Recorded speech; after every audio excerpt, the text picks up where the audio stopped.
ఎప్పుడైనా ఎక్కడైనా మీ చేతిలోనే వార్తా ప్రపంచం.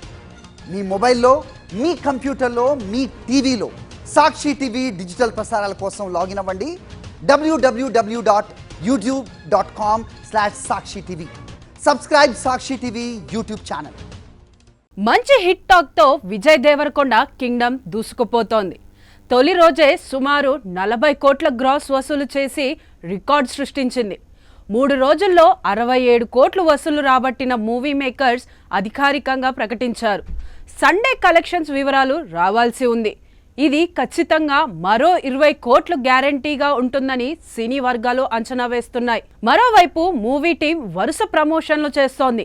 ఈ సందర్భంగా కింగ్డమ్ డైరెక్టర్ గౌతమ్ తిన్ననూరి ఈ సినిమా గురించి ఆసక్తికర విషయాలను పంచుకున్నారు.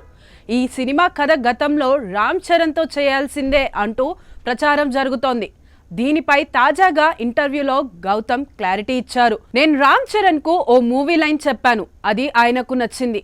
పూర్తి కథ రెడీ చేశాక అది ఆయనకు సెట్ కాదనిపించింది, అందుకే నేనే వద్దని చెప్పానని తెలిపారు. రామ్ చరణ్తో మంచి సినిమా చేయాలనే ఉద్దేశంతో ఆ కథ వద్దన్నానని దాన్ని పక్కన పెట్టేశానన్నారు. విజయ్కు మళ్లీ రావా కథ చెప్పాలని ప్రయత్నిస్తే ఆయనకు కుదరలేదన్నారు. కింగ్డమ్ కథ అనుకున్నప్పుడు విజయ్కు ఓ లైన్ చెప్పానని అది ఆయనకు నచ్చిన తరువాతనే పూర్తి కథ రెడీ చేశానన్నారు.